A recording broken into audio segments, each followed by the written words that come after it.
children, അടുത്തത് നമ്മൾ exercise 14 for 5th question. Find the mean salary of 60 workers of a factory from the following. അതായത് ഇതിൽ തന്നിട്ടുണ്ട് 60 വർക്കേഴ്സിന്റെ salary. ഇത് ഒരു ഫ്രീക്വൻസി ഡിസ്ട്രിബ്യൂഷൻ ടേബിൾ ആയിട്ടാണ് തന്നിട്ടുള്ളത്. ഇതുവരെ നമ്മൾ ചെയ്തത് 60 വർക്കേഴ്സിന്റെ സാലറി എന്ന് പറഞ്ഞാൽ 60 വർക്കേഴ്സിന്റെ സാലറി ഒന്നിച്ചിങ്ങനെ എഴുതി വെക്കുകയാണ്. പക്ഷേ നമുക്ക് ഇവിടെ 60 വർക്കേഴ്സിന്റെ സാലറി ഒന്നിച്ചിങ്ങനെ എഴുതി വെച്ചിട്ട് അത് ആഡ് ചെയ്യാൻ ബുദ്ധിമുട്ടാണ്. അപ്പൊ അതുകൊണ്ട് ആ 60 വർക്കേഴ്സിന്റെ സാലറി അവർ ഫ്രീക്വൻസി ഡിസ്ട്രിബ്യൂഷൻ ടേബിൾ ആയിട്ടാണ് നിങ്ങൾക്ക് തന്നിട്ടുള്ളത്. അപ്പൊ ഇതൊന്ന് എങ്ങനെയാ മനസ്സിലാക്കേണ്ടത് വെച്ചാൽ 3000 സാലറി ഉള്ള 16 ആൾക്കാരുണ്ട് അവിടെ. അതായത് 3000 എന്ന് പറയുന്നത് 16 ടൈംസ് നമ്മൾ എഴുതണമായിരുന്നു. അല്ലെങ്കിൽ 60 പേരുടെ സാലറി എഴുതണമെങ്കിൽ 4000 സാലറി ഉള്ള 12 ആൾക്കാരുണ്ട്. 5000 ഉള്ളത് 10, 6000 ഉള്ളത് 8, 7006, 8004, 9003, 10001. അങ്ങനെ 16 ആൾക്കാരുടെയും സാലറി എഴുതി വെച്ചിട്ടുണ്ട്. അപ്പം നമ്മൾ 3000 സാലറി ഉള്ള കുറേ പേരുണ്ട്. അവരുടെ എല്ലാവരുടെയും നിരത്തി എഴുതാതെ നമ്മൾ ഇതിൽ എഴുതിയപ്പോൾ 3016 ഇങ്ങനെ എഴുതി. ഇവിടെ ഇങ്ങനെ ഒരു ഫ്രീക്വൻസി ഡിസ്ട്രിബ്യൂഷൻ ടേബിൾ ഉപയോഗിച്ചിട്ട് നമ്മൾ എന്ത് കണ്ടുപിടിക്കാൻ പോണേ? ഇപ്പോൾ സാലറി മീൻ സാലറി കണ്ടുപിടിക്കാൻ വേണ്ടിയിട്ട് നമ്മൾ ആദ്യം ഒരു ഫോർമുല പഠിച്ചാൽ sigma FI XI divided by sigma FI, അങ്ങനെ ഒരു FI ചേർത്തിട്ടുള്ള ഒരു ഫോർമുല ഉണ്ടായിരുന്നു. അത് വെച്ചിട്ടാണ് ചെയ്യാൻ പോകുന്നത്. അതിന് ആദ്യം നമ്മൾ സാലറി എന്നുള്ളത് എക്സുകളായിട്ട് എടുത്തു, XIകളായിട്ട് അതിന്റെ ഫ്രീക്വൻസി എത്ര ആൾക്കാരുണ്ട്, 3000 സാലറി ഉള്ള എത്ര ആൾക്കാരുണ്ട് എന്നുള്ളത് ഫ്രീക്വൻസി ആയിട്ട് അങ്ങനെയാണ് നമ്മൾ ചെയ്തിട്ടുള്ളത്. അത് എക്സും ഇത് എഫും ഫ്രീക്വൻസിയാണ്. നമ്മൾ ഡിസ്ട്രിബ്യൂഷൻ ടേബിൾ തയ്യാറാക്കിയപ്പോൾ ഫ്രീക്വൻസി എഴുതിയിരുന്നില്ലേ? ആ ഫ്രീക്വൻസിയാണ് നമ്പർ ഓഫ് വർക്കേഴ്സ്, സാലറിയാണ് എക്സ്, ഇത് XIയും ഇത് FIയും. ഇതാണ് ക്വസ്റ്റ്യനിൽ തന്നിട്ടുള്ളത്. ഇനി നമ്മൾ എന്ത് ചെയ്യണം? ഈ XI FI ഓരോന്നും മൾട്ടിപ്ലൈ ചെയ്യണം, എന്നാലേ നമുക്ക് ആൻസർ കിട്ടുള്ളൂ. അപ്പൊ ഈ ക്വസ്റ്റ്യനിൽ ഈ സാലറിയും നമ്പർ ഓഫ് വർക്കേഴ്സും മാത്രമേ തന്നിട്ടുള്ളൂ. അപ്പൊ ഇത് XI എടുക്കും, ഇത് FI ആണ്. അപ്പൊ ഇത് മൾട്ടിപ്ലൈ ചെയ്യുക. 3000 ഇൻറ്റു 16 XI FI അല്ലെങ്കിൽ തിരിച്ച് ഈക്വൽ ടു 3000 ഇൻറ്റു 16 എത്രയാണ് കിട്ടാം? അപ്പൊ നമുക്ക് 16 ഇൻറ്റു 3 എത്രയാ? 48 ആണ്. 48 പിന്നെ 3 0 ഇട്ട് കൊടുത്തു. 16 ഇൻറ്റു 3 എന്ന് പറഞ്ഞാൽ 48, പിന്നെ 3 0 ഇട്ട് കൊടുത്താൽ പോരെ. അടുത്ത നമ്പർ എന്താ വരെ? XI FI ആണ് നമ്മളിവിടെ ചെയ്യുന്നത്. 4000 ഇൻറ്റു 12, 4000 ഇൻറ്റു 12 ഇൻറ്റു 4 എന്ന് പറഞ്ഞാലും 48 ആണ്. 48 പിന്നെ 3 0 ഇട്ട് കൊടുക്കണം. അടുത്തത് 5 ഇൻറ്റു 10 എന്ന് പറഞ്ഞാൽ 50 ആണ്. അവിടെയും 3 0 ഇട്ട് കൊടുക്കണം. 5000 ഇൻറ്റു 10 ഈക്വൽ ടു 5000, ഒരു 0 കൂടി, അപ്പോൾ 50,000 ആയി. അടുത്തത് 6 ഇൻറ്റു 8 അപ്പോഴും 48 ആണ്.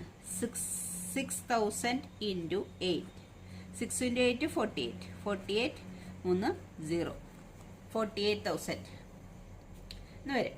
അടുത്തത് 7000 ഇൻറ്റു 6, 7000 ഇൻറ്റു 6 അപ്പോൾ ഇത് കിട്ടിയ 42. 7 ഇൻറ്റു 6 42 ആണ്. പിന്നെ 3 zeros.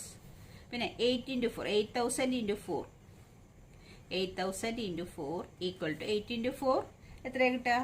48, സോറി 32 ആണ് അല്ലേ? 8 ഇൻറ്റു 4 അല്ലേ ഉള്ളൂ. 32,000. ഇത് 32,000. അടുത്തത് 9000 ഇൻറ്റു 3 ഈക്വൽ ടു എത്ര? 9 ഇൻറ്റു 3 എന്ന് പറഞ്ഞാൽ 27,000. പിന്നെ 10,000 ഇൻറ്റു 1,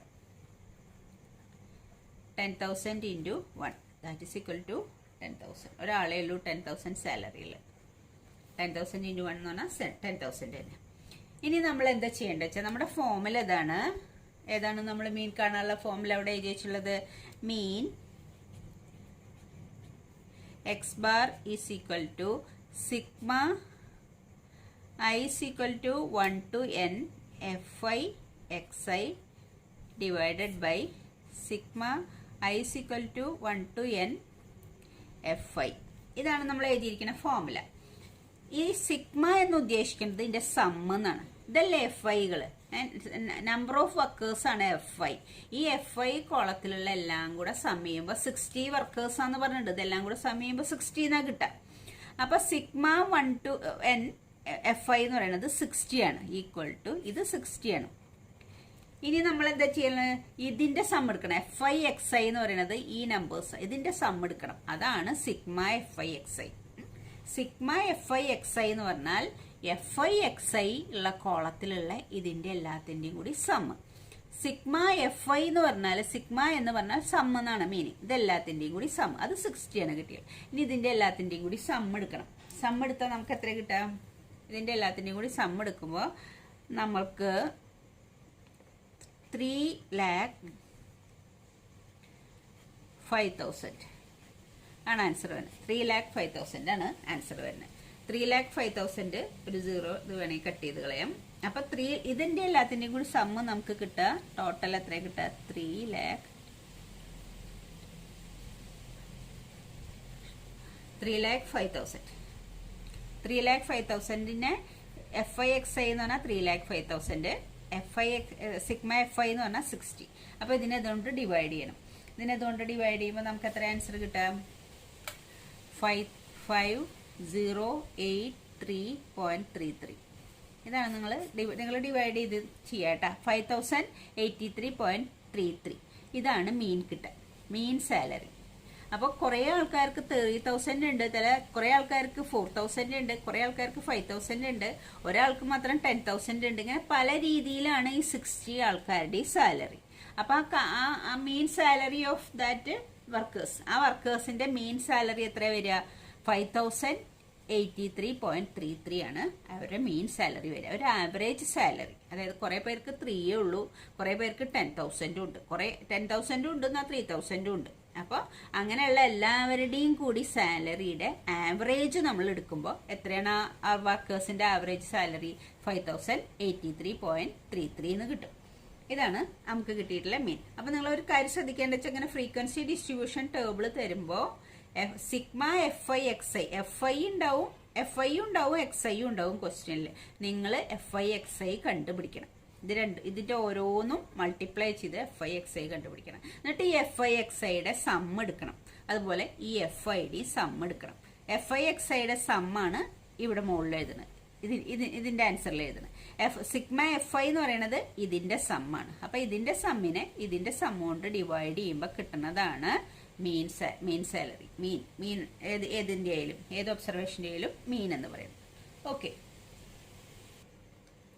നെക്സ്റ്റ് ക്വസ്റ്റ്യൻ നോക്കിയേ. Give one example of A situation in which mean is an appropriate measure of central tendency. അതായത് മീനാണ് ഏറ്റവും യോജിച്ചത്. അതെപ്പോഴാണെന്ന്, അതായത് മീൻ എപ്പോഴും യോജിച്ചതാവണ ആവറേജ് ആവുക, സെൻട്രൽ ടെൻഡൻസി എന്ന് പറഞ്ഞാൽ ആവറേജ്. മീൻ എപ്പോഴും യോജിച്ച ആവറേജ് ആയി മാറുന്നത് എപ്പോഴാന്ന് വെച്ചാൽ എല്ലാ ഒബ്സർവേഷൻസും ക്ലോസ് ആയിട്ട് നിൽക്കുന്നതാണെങ്കിൽ, അടുത്തടുത്തായിട്ടുള്ള ഒബ്സർവേഷൻസ് ആണ് എല്ലാവരുടെയും. ഇപ്പോൾ 60 എണ്ണായാലും 10 എണ്ണായാലും എല്ലാ ഒബ്സർവേഷൻസും അടുത്തടുത്തുള്ള നമ്പേഴ്സ് ആണെങ്കിൽ മീൻ കാണുന്നതാണ് ആവറേജ് കാണാൻ ഏറ്റവും നല്ലത്. പക്ഷെ അങ്ങനെയല്ല, ഇപ്പോൾ ഒരെണ്ണം 1, വേറൊരെണ്ണം 100, അങ്ങനത്തെ ഒബ്സർവേഷൻസ് ഭയങ്കര ഡിഫറെന്റ്, ഫാർ അവേ ആയിട്ടുള്ള ഒബ്സർവേഷൻസ് ആണ് നമുക്ക് കിട്ടിയിരിക്കുന്നത് വെച്ചാൽ ആവറേജ് മീൻ കാണുന്നത് നമുക്ക് ആക്യുറേറ്റ് ആയിട്ടുള്ള ഒരു ആൻസർ കിട്ടില്ല. അങ്ങനെയുള്ള കേസുകളിൽ എപ്പോഴും മീഡിയൻ കാണുന്നതായിരിക്കും നല്ലത്. കാരണം ഒബ്സർവേഷനെ നമ്മൾ അസെൻഡിങ് ഓർഡറിലോ അല്ലെങ്കിൽ ഡിസെൻഡിങ് ഓർഡറിലോ എഴുതിയിട്ട് നടുവിലുള്ളത് മിഡിലായിട്ടുള്ള ഒബ്സർവേഷൻ എടുക്കുമ്പോഴായിരിക്കും കുറച്ചും കൂടി ആക്യുറേറ്റ് ആയിട്ടുള്ള അളവുകൾ നമുക്ക് കിട്ടുക. അപ്പൊ നിങ്ങൾക്ക് മനസ്സിലായില്ലേ, മീൻ എപ്പോഴാണ് appropriate measure of central tendency ആവുക, അതായത് അപ്രോപ്രിയേറ്റ് ആവറേജ് ആയിട്ട് മീൻ എടുക്കാൻ നല്ലത് എപ്പോഴാണ്. അതായത് ഒബ്സർവേഷൻസ് ഒക്കെ ക്ലോസ് ആയിട്ട് വരുന്ന ഒബ്സർവേഷന്റെ കേസുകളിൽ മീൻ എടുക്കുമ്പോഴാവും നമുക്ക് കറക്റ്റ് ആക്യുറേറ്റ് ആയിട്ടുള്ള ഒരു ആവറേജ് കിട്ടുക. പക്ഷേ ഈ ഒബ്സർവേഷൻസ് ഒക്കെ വളരെ ഡിഫറെന്റ് ആയിട്ട് അങ്ങേയറ്റത്ത് ഇങ്ങേയറ്റത്തുള്ള ഭയങ്കര വാല്യൂ ഡിഫറൻസ് ആയിട്ടുള്ള ഒബ്സർവേഷൻസ് വരുന്ന കേസിൽ മീൻ എടുത്താൽ നമുക്ക് ആക്യുറേറ്റ് ആയിട്ടുള്ള ഒരു ആൻസർ കിട്ടില്ല.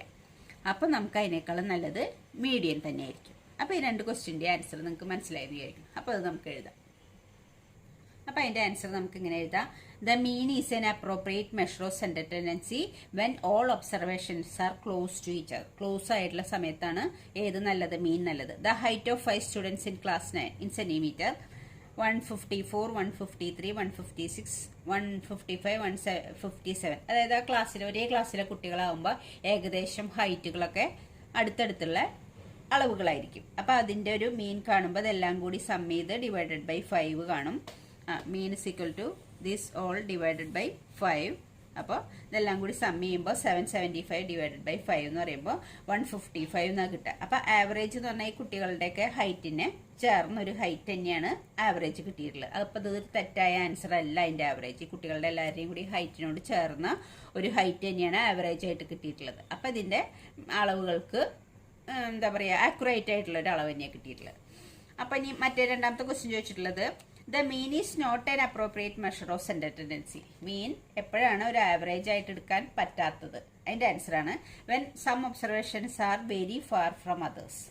കുറേ ഒബ്സർവേഷൻ ഒരു ഗ്രൂപ്പായിട്ട് ഇങ്ങനെ നിൽക്കുക, കുറച്ച് ഒബ്സർവേഷൻ മാത്രം അതിൽ നിന്ന് ഫാർ അവേ ആയിട്ട് നിൽക്കുന്ന സമയത്ത് നമ്മൾ മീൻ കണ്ടാൽ ആക്യുറേറ്റ് ആയ ഒരു വാല്യൂ നമുക്ക് കിട്ടില്ല. ഇപ്പം നോക്കി, monthly salary of 7 person in rupees. ഒരാളുടെ 3,000 ആണ്, 45,000, 75,000, 80,000, 1,10,000, 5,000 ഇങ്ങനെയൊക്കെ വരുമ്പോൾ ഇവരുടെ ആവറേജ് നമ്മൾ എടുക്കുമ്പോൾ എല്ലാവരുടെയും കൂടി സം ചെയ്ത് ഡിവൈഡഡ് ബൈ 7 ചെയ്യുമ്പോൾ നമുക്ക് ഒരു ഈ 3,000, 1,000 ഒക്കെ ഉള്ള ആളുകളോട് യാതൊരു ബന്ധമില്ലാത്ത ഒരു എമൗണ്ടാണ് കിട്ടുക. അപ്പോൾ അവരുടെ സാലറി ആയിട്ട് അടുത്തൊരു സാലറി അല്ല കിട്ടുക ആവറേജ് എടുക്കുമ്പോൾ.